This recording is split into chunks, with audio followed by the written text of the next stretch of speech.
3 సంవత్సరాల నుంచి అబ్బాయికి అమ్మాయికి లవ్. అది మా ఇంట్లో తెలుసు, వాళ్ళ ఇంట్లో కూడా తెలుసు. మేము పెళ్ళికి కూడా దాని గురించి అన్నాము చేసుకుంటాను మా పిన్ని మా చిన్నాన్న చెప్పారు.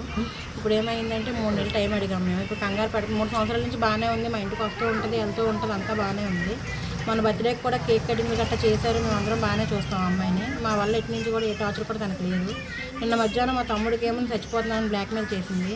మా తమ్ముడు వచ్చి మా పిన్నిని మా అక్కని తీసుకొని వెళ్ళాడు. మా అక్కని మా పిన్నిని తీసుకెళ్ళిన తర్వాత అమ్మాయిలండి మా పిన్నిని మా అక్కని దించి అమ్మాయిని నెత్తడానికి వెళ్ళాడు. ఆ అమ్మాయి రైల్వే స్టేషన్లో ఉందట.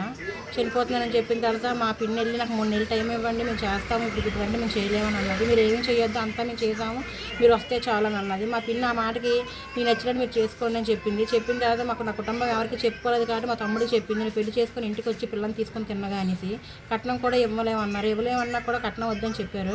చెప్పిన తర్వాత ఇంటికి వచ్చిన తర్వాత ఏమైందంటే రాత్రి మధ్యాహ్నం 1 గంటకి వెళ్ళిపోయిన పిల్లడు రాత్రి 10:30కి వచ్చాడు. 10:30కి వచ్చిన తర్వాత మా పిన్ని అడిగింది ఏటైందిరా అని. రేపు నా పెళ్ళమ్మ అన్నాడు. కానీ కనీసం తల్లిదండ్రుని కూడా రమ్మని చెప్పలేదట. చెప్పకపోతే సరే అని చెప్పారు. చెప్పిన తర్వాత మేడ మీదకి వెళ్ళాడు. మేడ మీదకి వెళ్ళి తినమంటే తినలేదు. అందులో మా అక్క వచ్చింది. మా అక్క వచ్చి టిఫిన్ తినరా అంటే తినకపోతే మా ఫ్రెండ్కి ఒక అబ్బాయికి ఫోన్ చేశాడు. ఏం తినలేదురా, టిఫిన్ పెట్టండి అన్నాడు. పిల్లడైతే యాక్టివ్గానే ఉన్నాడు, బాగానే మాట్లాడు, అసలు ఏం కూడా జంకలేదు గట్ట. మాకు తెలిసిన విషయం ఏంటంటే ఆ అబ్బాయిని తీసుకెళ్ళి బ్లాక్మెయిల్ చేసి పోలీస్ కంప్లైంట్ ఇస్తాము అని చెప్పేసి అన్నారట. ఆటా మాట కానీ మాకైతే క్లారిటీ లేదు, మాకు ప్రూఫ్స్ ఏట్ లేవు.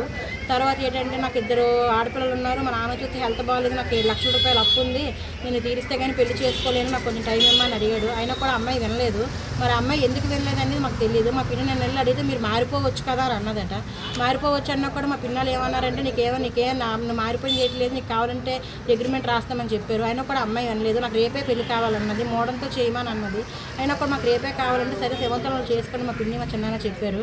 చెప్పిన తర్వాత ఇంటికి వచ్చిన తర్వాత పిల్లడు పడుకున్నాడు అనుకున్నాం. తెల్లవారు మేము లేచేసరికి ఆ పిల్లడు శవమై ఉన్నాడు. మరి ఏటైంది అనేది ఆ అమ్మాయికి అబ్బాయికే తెలియాలి. మరి అమ్మాయి ఎంత టార్చర్ పెట్టింది అనేది అమ్మాయికే తెలియాలి. మా ఇంట్లోనే మేడం మీద చేసుకున్నారు సార్.